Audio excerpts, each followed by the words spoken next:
2 games in, and already 2 points dropped. Mason Greenwood through the centre, cause I wanna see Martial get dropped. I said I wanna see Martial get dropped.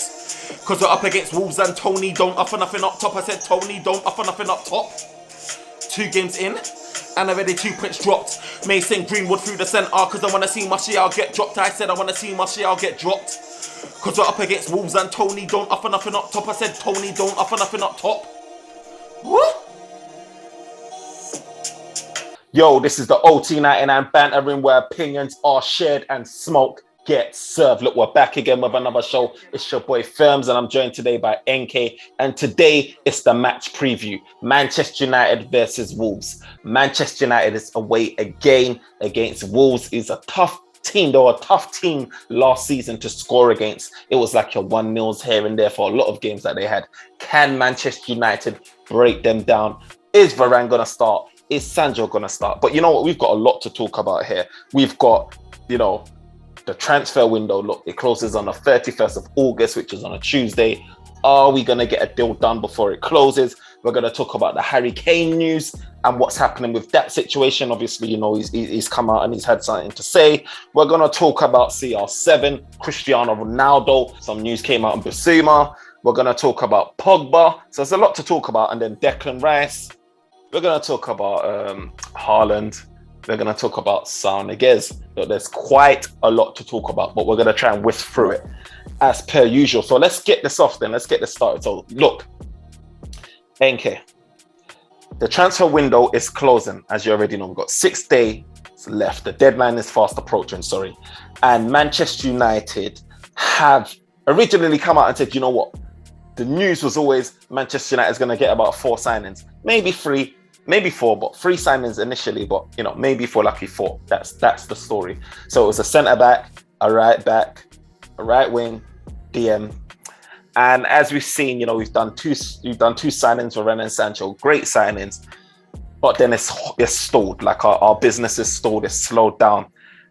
What Manchester United are hoping for now is that we can get a midfielder through the door, but there's been a lot of news to say we need to sell a midfielder before we can bring in a player, or players in general, before we can bring in another player. Now, I've read some news about Camavinga, or Sarniguez, or right back. Social was asked this question. He's basically, his reply was, this was to like a Swedish outlet, I think it was, or Norwegian outlet. It says, I don't think much is going to happen. If something happens, it is a bonus. You never know what happens in the world of football, but we've had a very good window and I'm happy with what we've done. Now, that's Solskjaer's words, and he's not going to come out and say anything other than that, to be honest. But from your viewpoint, do you feel that Manchester United has had a good transfer window? Like, what would you rate it as, our transfer business so far? And do you feel, would you be comfortable basically with us going into we are going into the new season? Would you be comfortable if that was the last bit of business that we've done? In a way, I'll probably say yes. I feel like it's the best that we could have done in this transfer window. Yes, there are like defensive targets there, like, because obviously most United fans, we were all hoping for a centre back, a right winger, and a DM. We got 2 of that. The last one is, and I don't know, the way Ole is, to be honest with you, I think as a Man United fan, we would not want to hope to get any defensive midfielder, because we know how he is. If he doesn't like a player, he does not play them. And you don't want to be where we can just go spend a money that can probably be used and save it for maybe next summer or so. But it come out to me, what's our target this season? Are we going to try to win the league or are we not? And based on what I saw on Saturday, I think we can literally write winning the league, or maybe come close, but the next season strengthen the attack and midfield area. You touched on a good point about the defensive targets as well, because if Solskjaer doesn't like this defensive midfielder, he's not going to play them, and I don't want him to make a signing just to appease the fans. Do you know what I mean? Right. If he's not going to play them, what's the point? If not going to play them, yeah, that's the thing about Oli. Like, if he's not going to play them, like, even with young guys, like last season, for example, remember when we missed out on Sancho, deadline day, we got 2 young wingers come through, both of them like right wingers, and we thought, okay, they're going to just do something. Bro, they didn't get no minute, and they were quite an investment that we kind of like put inside too. And obviously, we've been linked to some kind of like young defensive kind of like midfielders too. Oli is one thing where he kind of like just give the players like freedom to play on the pitch to use their own brain, and he is not gonna trust any like kind of like low K to kind of like protect that defense. He will not do that. It will have to be someone who's experienced, know what he's doing, and at this market, to those kind of like guys, they are not in our price range at the moment. That's the thing. So when you're looking at the players that we were linked to, so it was Camavinga, Saul Niguez, well, sort of, and Ruben Neves. Those are the midfielders that we were linked with. Now, when I'm deep in it and I'm looking at these players, I know that Camavinga's potentially got that ability to become, you know, a really good player, world-class player. Is he going to get into our starting lineup? Probably not, unless, you know, for miraculously he comes and has a worldie of a game, and then, you know, Oli just somehow solves faith in him. But I've seen guys have really good games. I've seen Donny van de Beek have really good game and then get benched. I've seen even the likes of Eric Bailly, you know, have a really good few games and then get benched because he goes with his tried and trusted, which is Lindelof for the centre-back position with Maguire. And then he goes with his Fred and Scott McTominay. So it will take a lot for someone like Camavinga. Certainly this year will be a write-off for him getting into the squad. Then you've got Saul Niguez, who we've been linked with for, it feels like, forever. Is he the defensive type of midfielder that we want? What are we looking for for a defensive midfielder? Are we looking for a destroyer? Are we looking for a Michael Carrick type guy? What are we looking for? And Saul Niguez, you know, you've seen him playing in various different positions for Atletico Madrid. And my worry is that if we don't have a type of specialist, for me, I would like us to have a specialist. And you see like Man United being linked with Llorente at one point. He's like the Spanish guy from, I don't even know where he plays for again. What team does Llorente play? Atletico. I think he played for Atletico Madrid. You see them playing him on the right wing. And I was just like, at times, I'm like, right midfield. I'm like, I don't really want a guy that's playing right midfield. And we're looking for a central midfielder. Do you know what I mean? And that's my issue with Saul Niguez. I know he's a quality guy, but, you know, is he going to do the job that we need? Do you know what I mean? I'll be shocked if we sign a sounding guy. Like with the Camavinga one, it makes sense because he's young and he can probably like, if you can kind of like say we are signing him to kind of like counter Pogba leaving and next summer because he's cheap, he's young, and he can literally develop to become either similar level to Pogba or maybe even better. So that one, it makes sense. But sounding one, he's not a DM.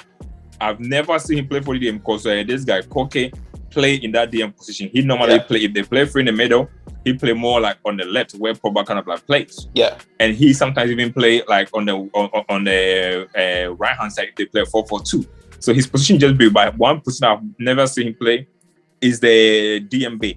And if you're gonna say you want to sign him to kind of a partner next to like maybe a Fred or McTominay, then I'll say we got Van de Beek there because I don't really see a difference between those two players. To be honest with you, Van der Beek is equally, he's good on the ball. His passing is very good too. Maybe the defensive side that Oli doesn't trust. But I feel like the more he played there, he'll be good. And even last season when he played against Wolves too, he played really good in that deep position too. So if you're gonna sign Soundegis, I don't care what the price is, whether it's on loan or no, you must also give Van der Beek a chance because his agent came out yesterday and then he said it. And then I was having this conversation with you. He said he cannot have a season like he had last season. But the manager has come and classified that he's going to get game time. And that's him saying like, if he doesn't play this season, he's off. And I've been telling you that if we don't take care, next summer we will have a problem where we will lose 3 midfielders. Like Matty is going to be too old. Who has to go?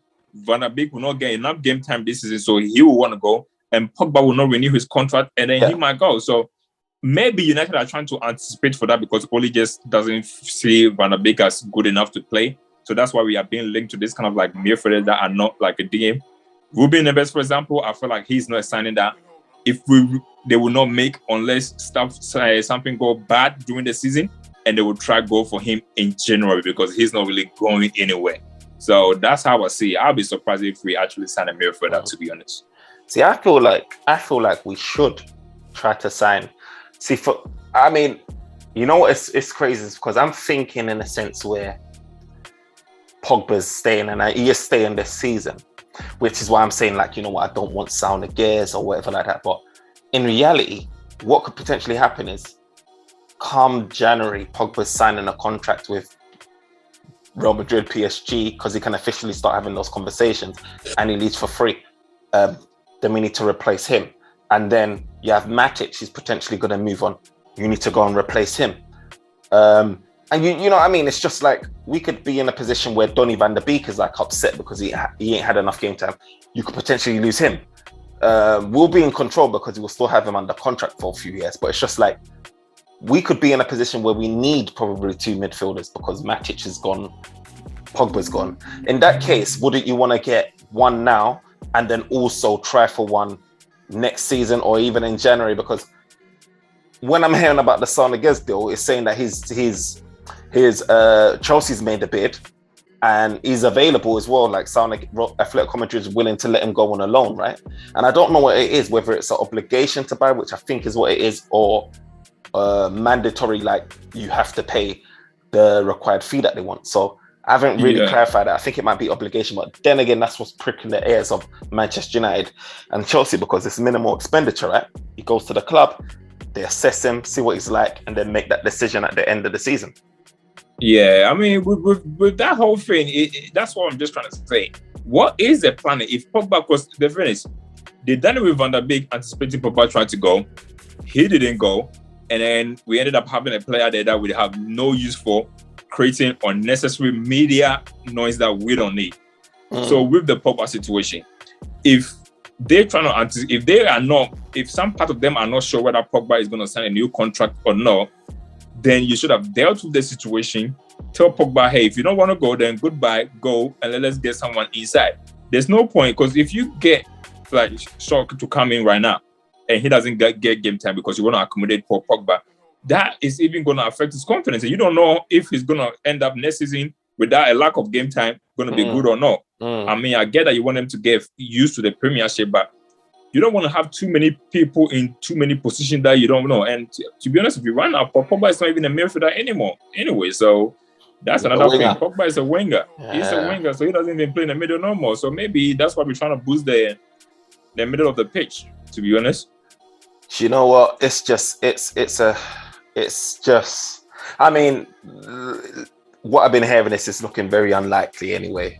I mean, anything could happen, but it's looking unlikely. I feel like the only chance of us getting anyone is if Lingard gets sold like now, because time is running out in terms of us being able to do that deal in this. Because it's not only about a player leaving. It's like how much time is remaining in the window and able to like get this deal done. You know how slow Manchester United is with all of their deals already. Yeah. You know what I mean? So it's just like I'm automatically writing off guys like Ruben Neves, unless Man United is really quick, because they just have to start from scratch unless we don't know things. Do you know what I mean? If you've heard like, what do you call it? Like a personal terms have been agreed or something like that, then you can maybe visualize that this could potentially happen. But I haven't heard that with Ruben Neves. I haven't heard it with Sarniguez. I haven't heard it with Camavinga, because Man United is just not that interested and we can't get anyone else in the books. As I say, United just love to be in the news. They just want to be talked about. So that's why they just kind of like pull all this kind of like news for. I feel like they got 3 midfield targets in their head. Personally, I feel like Declan Rice is one of them. That Brighton guy too. He's been very impressive at the start of the season. He's good enough. I feel like another guy that's on the list too is Ndidi. But I was just doing the math, and I feel like when we sign Maguire, we might have signed some kind of like clause with them to say, hey, you cannot sign none of our players for the next 2 years. I really think so, because I am so surprised we haven't been linked to Ndidi. Like, because personally, I feel like he'll be cheaper than Declan Rice and his quality too. So I won't be surprised if next season we go. You will hear Man United link with him more than this. I feel like there's some kind of like clause to say, hey, you can't sign none of our players. Even with with Chelsea too, because he is one guy that Chelsea will be looking at for their midfielder too, because Kante look like he's got an injury problem. But I'm just surprised that he's not been going to this guy, because Chelsea signed Chilwell too. So maybe they say, hey, you can sign up our players for another time being too, because team do put this kind of like stuff in their clause too. I mean, I'm very surprised that Manchester United, there's not enough news about Wilfred Ndidi. And I just feel like Manchester United know that price for Wilfred Ndidi is going to be crazy.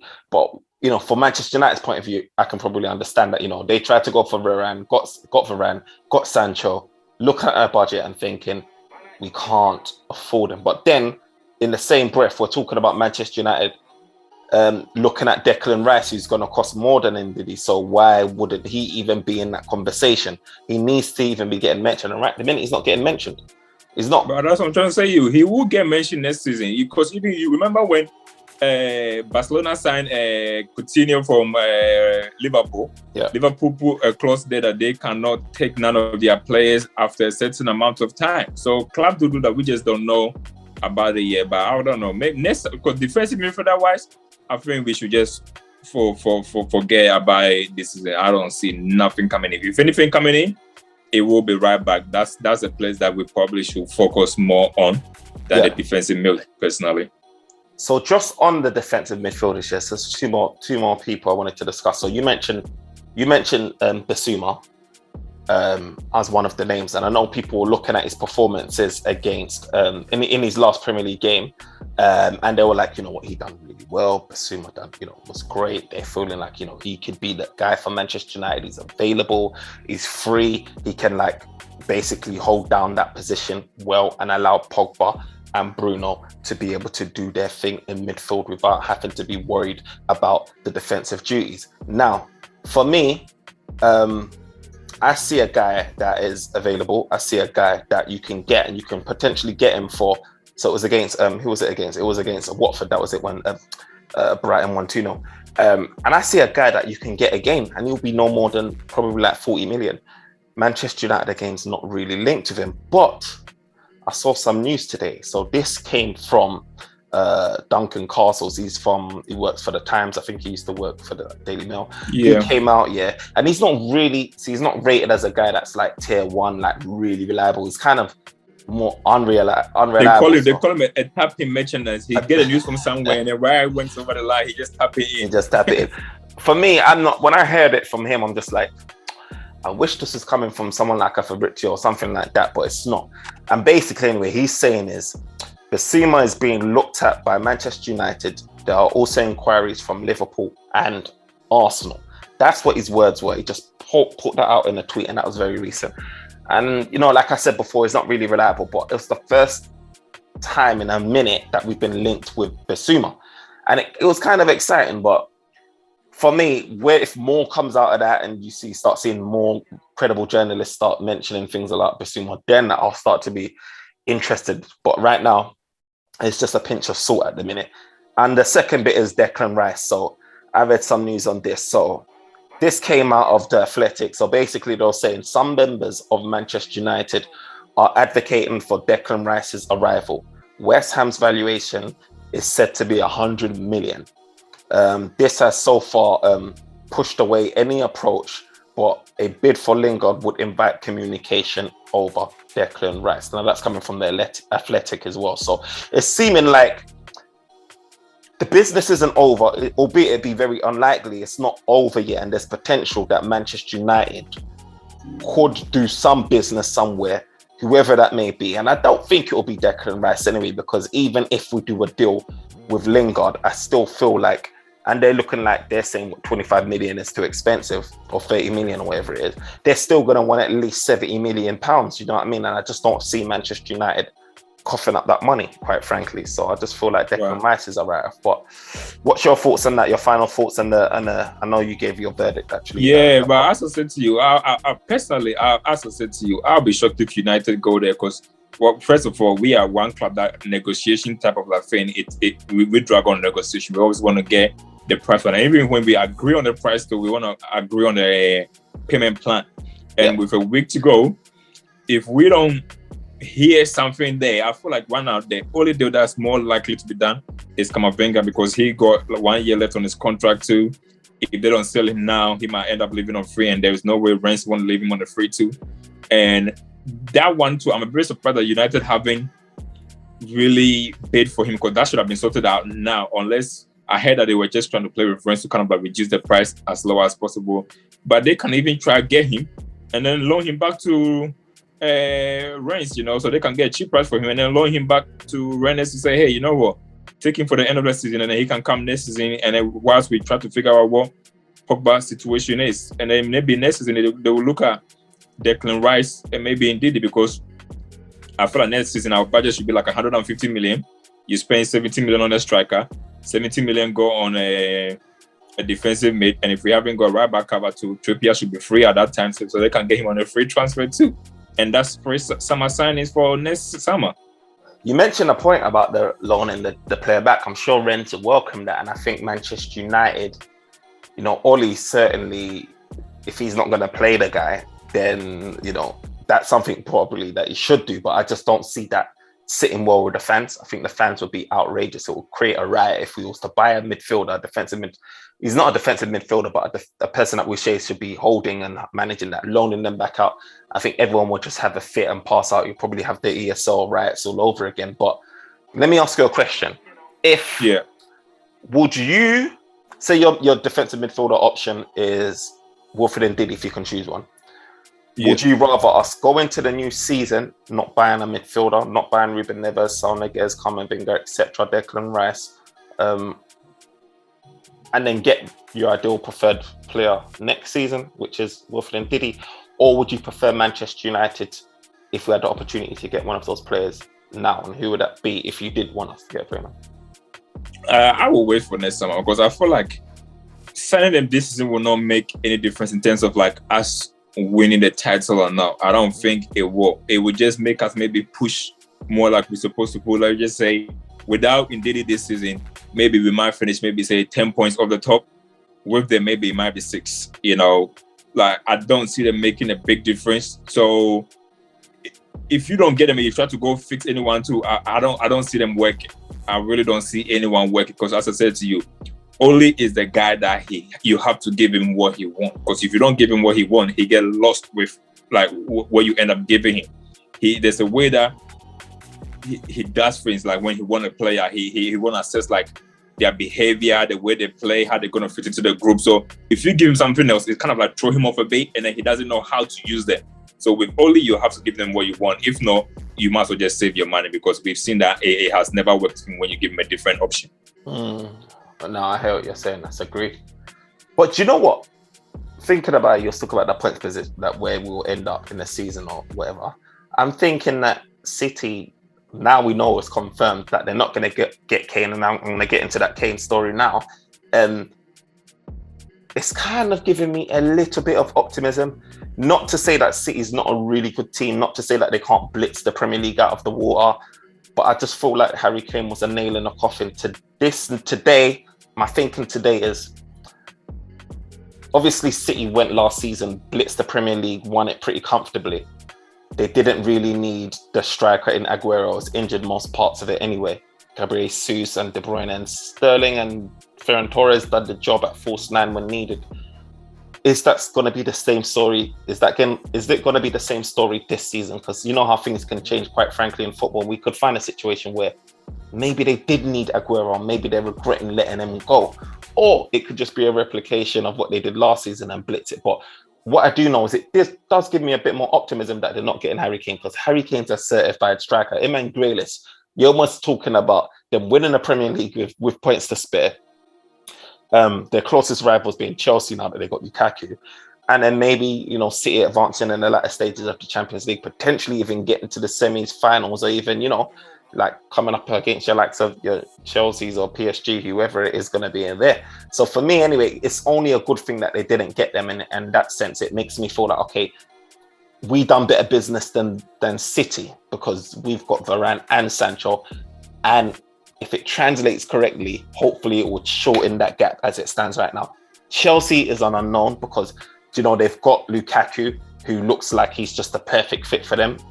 Now he's more matured, better now, worked on his game. Where I watched him, the way he was bringing in players from left to right, holding up the ball, laying it off, it was amazing. Now they're going to go on to get Koundé, a centre-back from Sevilla, because they've let Zuma go to now West Ham. And that flipping pisses me off, because they don't want to get Lingard, but they're going to spend that money on Zuma. But anyway, and then they're also going to bring in, looking at getting Saul Niguez. So if they get these players, Chelsea could be strong running from the Premier League. But as I said, City for me has weakened, even though they got Grealish. because they just lost the natural born goal scoring Aguero. But let's get on to Kane. So Kane has come out and they said that, he's confirmed that he's staying. So his words were this: "It was incredible to see the reception from the Spurs fans on Sunday against Wolves, and to read some of the messages of support I've had in the last few weeks." Kane said it in a tweet posted on his official sort of account on Wednesday. That's what he said. He also said, "I'll be staying at Tottenham this summer, obviously, and will be 100% focused on helping the team to achieve success." Now, I always thought this. I always said Levy's a shrewd negotiator. He wants his money. If he doesn't get his money, the player's staying. This guy's got so many more years left on his contract. I knew he wasn't going to go. Now, what is your thoughts? Now, what do I want to ask you about this Kane thing then? Because do you think now him staying is beneficial for us? Do you see him next season potentially being an option for Manchester United, or do you still see him moving to Manchester City next season?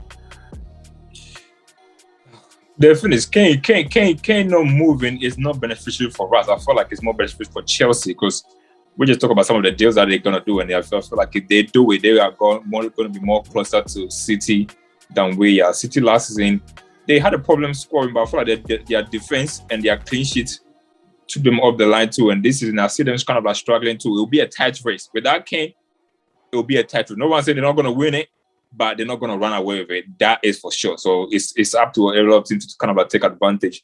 Now with Kane next summer too, obviously this summer, 150 million literally got rejected.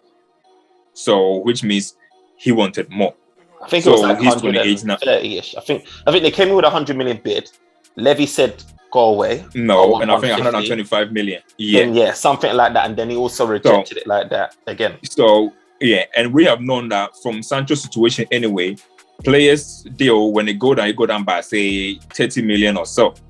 Now, if next summer, to say Kane still have a great season like he did, win the Golden Boot award and everything, 100 million still for a 29-year-old is a lot of money, and I don't know if United will want to spend that, especially with Haaland there. They would rather go for, because Haaland is going to be cheaper than Kane. Yes, he might come with the bargain of the agent fee and then the wages and everything, but at least you know that even if you pay that money for him, you can still sell him later on for higher the price compared to what you're going to get with Kane. You cannot tell me you're going to pay Kane 100 million. Let's just say that's what even the price is. He got injury problem. Kane does have injury problem too. And I don't know about spending that kind of like money. I feel like Kane, this might be it for him. He might get someone to kind of like get him, but not for that price. Not for that price. He will have to literally like box Levy to reduce that price. Because for 100 million this summer, ain't nobody buying him, especially with a lot of options that's going to be in the market. Nobody is buying him for that price. You know what's interesting, right, is I do think Levy's going to still ask for something like between 100 and maybe 120 million. Oh, yes, he will. And the reason why I feel like it's going to still be high is because you're seeing what's available in the market, basically, and you're seeing the type of quality that there really is only a handful of players. You've got Lewandowski, who also even got quoted about 100 million from Bayern Munich at his age. You've got Lukaku, who went for 100 million at his age, which is probably around the same age as Kane with Lukaku. Same age as Kane, yeah. Then you've got you've got Kane, you've got Lukaku, you've got Lewandowski. These are all 100 million players. And then you've got, obviously, Mbappe is not a striker, but you know what the price is. Lewandowski is not worth 100. I feel like Bayern just put that price to just scare people off, but he will not go. They know nobody's going to pay that money. He'll probably worth like maybe 40 million, because he don't have a lot left on his contract. He got like 2 years left. I can't see him leaving personally, like Lewandowski, because Bayern's not going to. Remember, I messaged you earlier, so I read something coming out, and they're saying, I read an article. I think I can't remember. This came up from one of the reliable tier one, German journalists, saying how, they wanted Real wanted 40 million euros as a part of the fee for Haaland. He wanted also And this was to Chelsea when Chelsea tried to bid for Haaland. He wanted 800. He wanted a roughly around 800 million euros. No, sorry, 800,000 euros per week for Haaland, which is about. So he wanted like 50 million euros per year, which worked out to somewhere around 800, around the 850 mark. Quite a lot of money a week. And also on top of that, you've got the transfer fee, which is going to be about 70 to 90 million euros for this guy. So altogether, it works out to be a massive package of probably, like 200. Like, it's just a massive amount of money, like outlay that your chefs are spending. And for someone that hasn't played in the Premier League before, you know what I mean? It's a big, massive risk. Haaland is arguably world class, but it's still a massive outlay and a massive risk. And I don't think Bayern Munich's going to be wanting to do that type of deal. Do you know what, personally, right? I've digressed a little bit from Kane, but personally, what I think will happen is Bayern's going to keep Lewandowski this season and next season. I think Kane is going to end up going Manchester City next season, not this season. And I think Manchester United will try and get Haaland. We're going to waste a lot of time getting Haaland, realize that it's too expensive, pull out of that, and then Manchester United is probably going to go for, if he doesn't leave this season, Cristiano Ronaldo as a free transfer, right? Play him up top as that Cavani replacement, because we just ain't got the money to pay. You know what I mean? Like, we're not going to pay that money on a player that's 29 or whatever it is. They're just not going to do it. They're not going to pay Haaland's fee. That's what I reckon. Because I can't think of any other striker that's like the Cavani type mold that will be available. Do you know what I mean? But what's your thoughts anyway on the whole Kane situation? Where do you think he's going to end up next season? And if he doesn't come to Manchester United, who do you think is going to come? I know I'm talking about, I should be focused on this season, to be fair, not transfer window, but I know. You know what? Right now, in the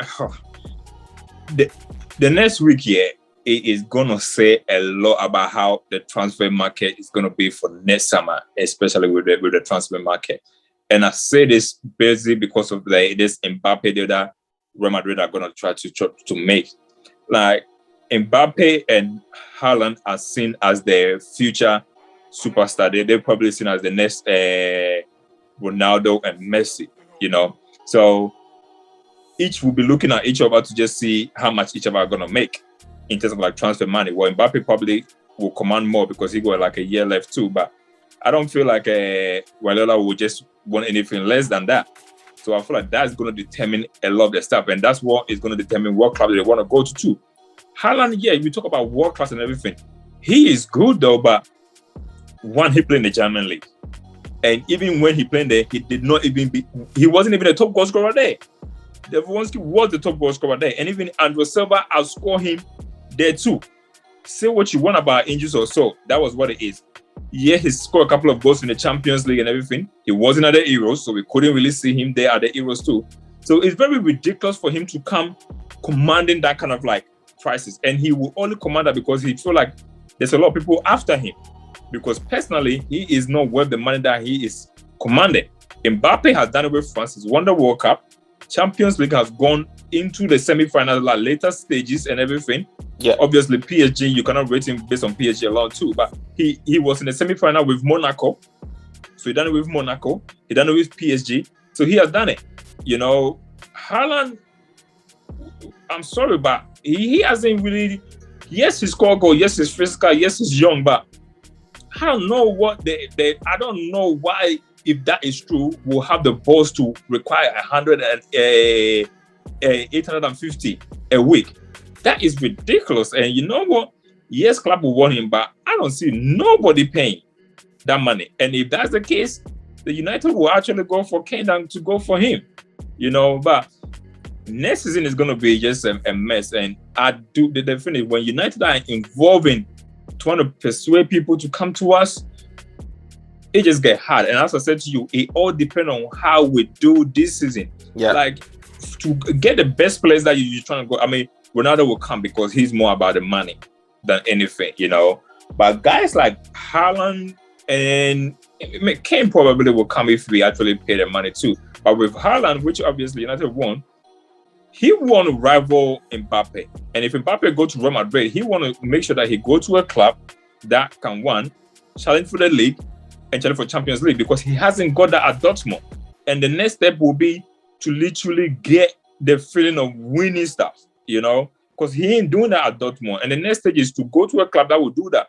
And I'm sorry, if United are not challenging for Champions League and then in the Premiership, he's only going to come here for the money if you're not going to give him the money, because he will feel like, I don't really see us winning stuff in the next few years, so I might as well just get the money from it. So we have to do strongly in the league, like say fight whoever is going to win it all the way to the end to say, hey, I was club come and we can do it. That's the only way you get him with low wages. Do you know what? I think it's going to be very interesting. Like you said, I think it is going to be a mess. It is going to be a headache and scramble, because I know Haaland is our number one target, it seems, but I just feel like that's going to fall on deaf ears. Our attempts is just not going to be good. And therefore, we're going to be scrambling, trying to find who that next person is. And, we're just going to end up, it's going to drop like flies, because Kane's going to go somewhere else. And Haaland's going to, I don't know what's going to happen with that. Going to end of the season. It's going to be a mess. Just going to be a mess before we even decide what we're going to do. Then we're going to end up getting someone random. But we'll see. We'll see with that. We'll see with that. And another thing, though, on PSG. If PSG, and I read this as well earlier on from ESPN, from Rob Dawson, he said, like, if PSG agreed to let Mbappe go, that PSG could consider bidding for Pogba this season. Now, I don't believe that's true, that he will go, because for me, Manchester United has already made up their mind and said Pogba is staying. They've already come out and said, this is the issue. He's staying. And it's so late in the window to be able for Manchester United, I feel, to do any deal. I just feel it'll be too late, because by the time that Mbappe Real Madrid deal goes through, if it does go through, and it doesn't look like it is from what I'm hearing coming out of PSG, it'll be very late. It'll be like deadline day stuff. Remember, we've only got 6 days left, and then you're talking about us bringing in another player within a day or whatever. It's just not going to happen. So for me, again, I saw that, took it with a pinch of salt. Yeah, they might be interested, but for me, I feel like PSG is going to obviously go back in for Pogba when he's a free agent in 6 months' time, when he can have those discussions. But look, let's move on now to actually, we got to talk about this before we move on to the Man United preview stuff. So Fabrizio Romano on CR7. So he says Ronaldo wanted to look for potential new options. PSG are currently not interested.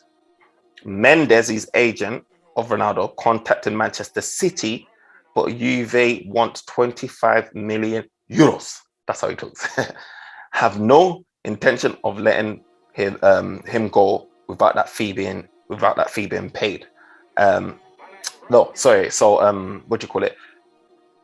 Juve have no intention of letting Cristiano Ronaldo go anywhere without that fee of 25 million euros being paid, and Manchester City have no intention of paying that money for Cristiano Ronaldo, which is the saving grace for me. It's the saving grace for me, because I cannot bear to think Cristiano Ronaldo playing for any other club in the Premier League, let alone Manchester City, the noisy neighbours. What would that do? What would that do? That would break so many hearts. You know what I mean? This new generation that grew up on Cristiano Ronaldo, hearts will be broken. I know Ronaldo's doing what's best for him. I know it's about business. I know he's trying to get the bag and even win more trophies, because he can do it at City. But what that will mean, the memories and everything that we have of what that guy done for us, it's gone. What's your thoughts on that? Do you think he will actually move there? Do you think it's actually true? Would he consider going there? Well, you know what? I think it will all depend on City, because it ain't even up to Ronaldo. It depends on City, because if City decide like, hey, you know what? We're going to do something, it's going to go. Because I told you, Ronaldo right now, he just like money hungry right now. I feel like he's fed up in Italy. He doesn't want to stay in Italy no more. I'm pretty sure they would have tried United, and United say, hey, you know what? The finances don't make sense to us. We can't afford him on that kind of like wages. So United close the door. So if City end up saying like, they will go. But I don't know. I just have this feeling that City might end up scooping something because their next game is against us now or so.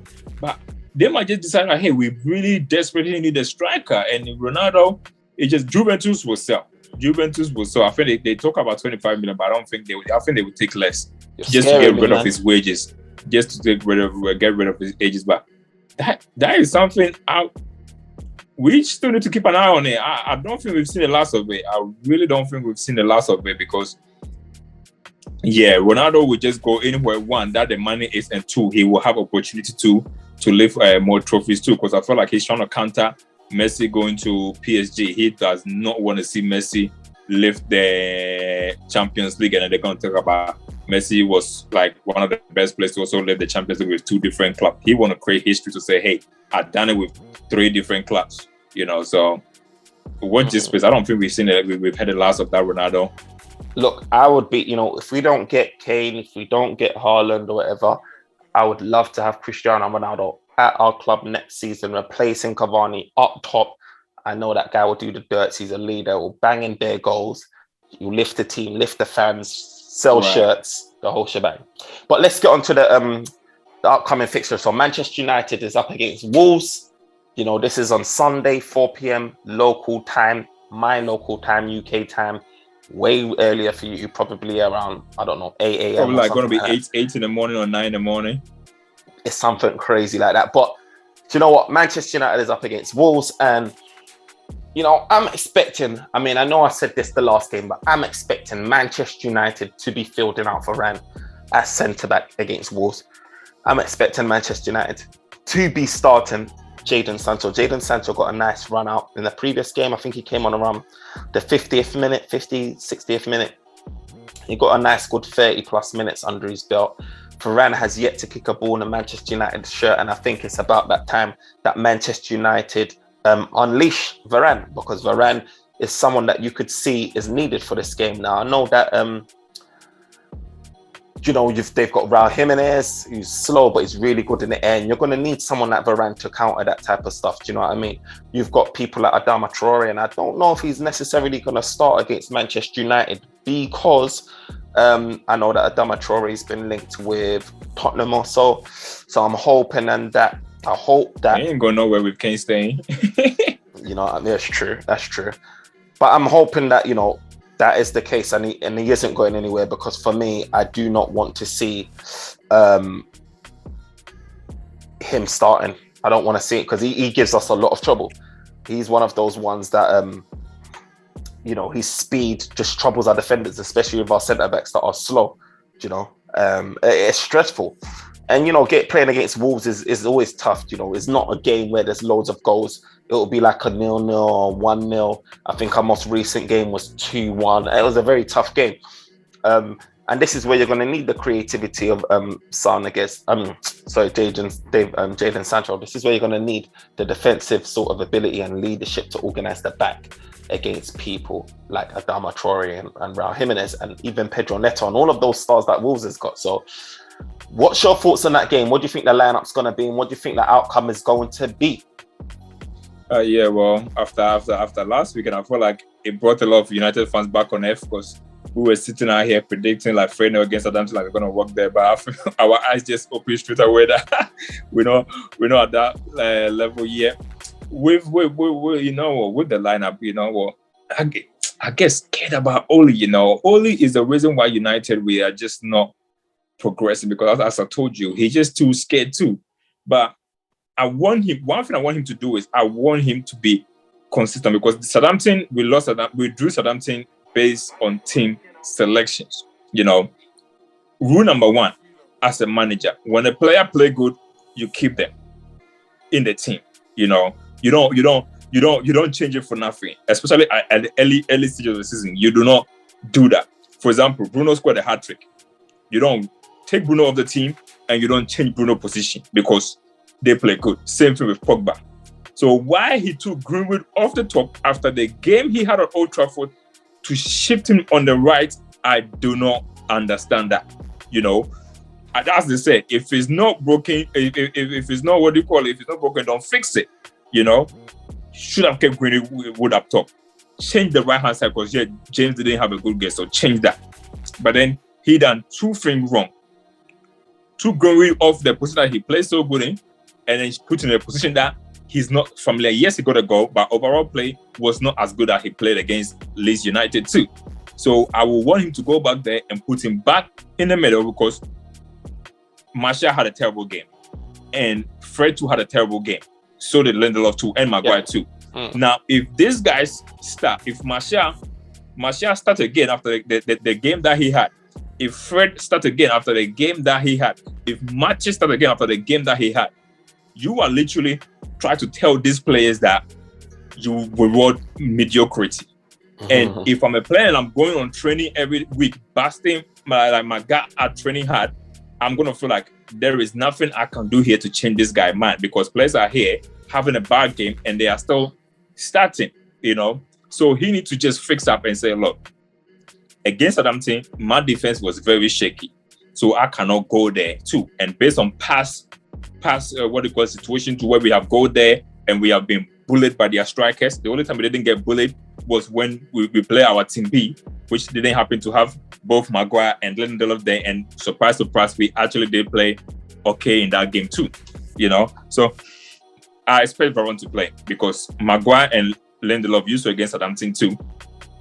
If they play, it's going to be like that, where we're just going to be panicking at the back. And when we start panicking at the back, it's spread through the whole team. Change that, bring in a world-class defender next to Maguire. That's what I see too. Matic is not going to start. After the game that he had against Southampton, once again, I'll be shocked if he start. If McTominay is fit, McTominay start. Fred, personally, he shouldn't start. I probably would like to see Van der Beek get a chance against McTominay if both of them are fit too. But I have a feeling, I don't know if McTominay is fit or not. Fred had a terrible game. Fred is one guy, I always tell you, use him home games, away games, drop him. Because when the pressure comes, he is a guy that is going to just lose the ball, give the fans momentum to just start going crazy. Sometimes Fergie always say, keep the fans quiet. Don't make a mistake. Don't be giving a silly free kick to just pump them up. Fred is the guy that pump away fans up. He's like an away cheerleader. One bad pass and these guys are just cheering him up. Take him off. Literally. Van der Beek had an awesome game last season, so you know he can play against this guy. 1-2 passes was superb. Put him next to someone there. Literally, he's a guy, he will keep it simple, and sometimes that's what you need. Keep it simple. So if only can give him a chance, I would love if he played next to McTominay, them two there, and give Sancho a break. Put Greenwood there, and then give Sancho a break. Sancho has had 2 substitute appearances. It's time you play him, and don't stick him on the left, stick him on the right. Him, Pogba, Bruno there, you stick Greenwood up there too. Bro, I'm telling you, because if you watch it too, last time when we played Wolves, Ahmed was playing as a first number 9, and it worked amazing. Greenwood, from how he played against Leeds, he was more kind of like playing like a first number 9. He was literally like everywhere too. So personally, these are the changes that I would like to see. I think I read somewhere, and I'm not sure if it's, you know, if Scott McTominay will be back, but I think I read somewhere that it wasn't fit or something like that. So I mean, I wouldn't be surprised if we have one of them playing alongside. I won't be surprised if Pogba goes back into the middle, because Moutinho, Neves is not that dominating midfield. I feel like we can manage. So I wouldn't be surprised if it's like Fred and Pogba in the middle, and then seeing Martial up top, hopefully Cavani on the bench with Jadon Sancho on the right. Bro, if he didn't start Sancho and Varane, what make you think he will put Cavani from the beginning after having no game time? No, I think he'll be on he'll be on the bench. I mean, not on the team. Yeah, on the bench, yes, but not starting. No, I feel like you can actually have Greenwood on the right, Sancho on the left. That's what I'm assuming, and Martial up top. That's my thing with them. They're probably going to have Fred and Pogba in the middle, and then the back four is the back four. And yeah, I think that's going to be it. I think that will be the lineup, you know. So it'll be Bruno. Well, you think what? Martial's going to play again? I feel like it'll be Martial up top. I feel like it's going to be Jadon Sancho on the left, and I think it's going to be Greenwood on the right, and I think it's going to be Pogba in the middle alongside Fred, because I don't think he feels comfortable not playing either Scott McTominay or Fred. and then or it may even be Matic, and then he's going to go with his back four, which I'm telling you this Varane's going to be there. Yeah, I'll tell you this for free. If Martial start the game, but we will not score with Twitchy around.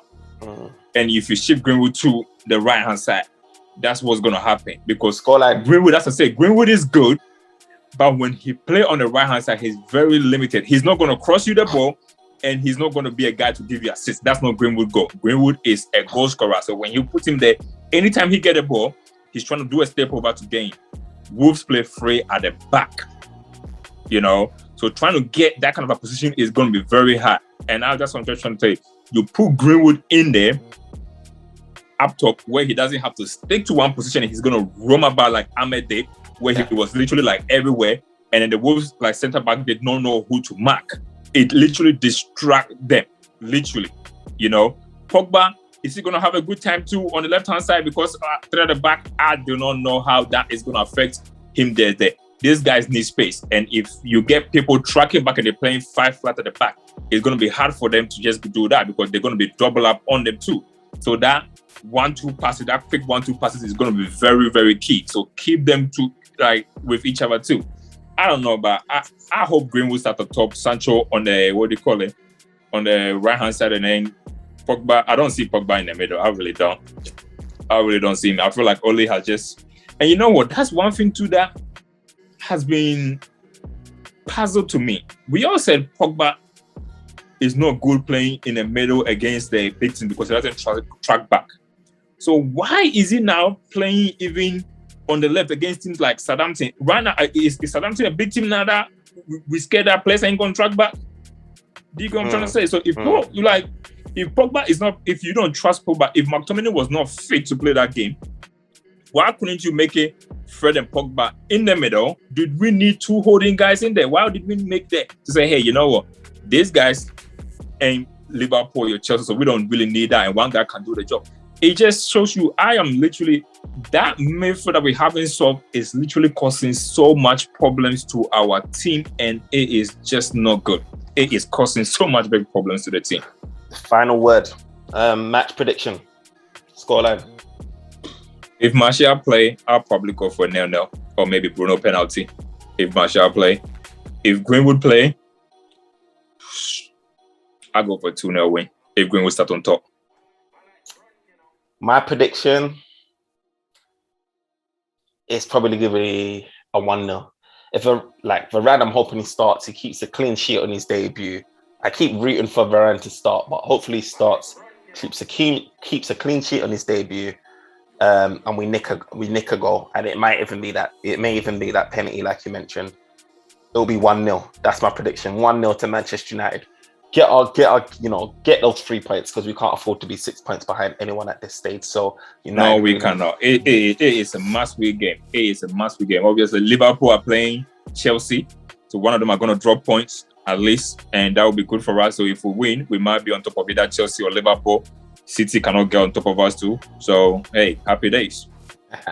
Look, you heard it from us. You heard it from me. You heard it from NK. Look, we gave our pre-match analysis reviews on the match, albeit it was a bit short, but we had to get the transfer news out of the way because there's just a lot going on.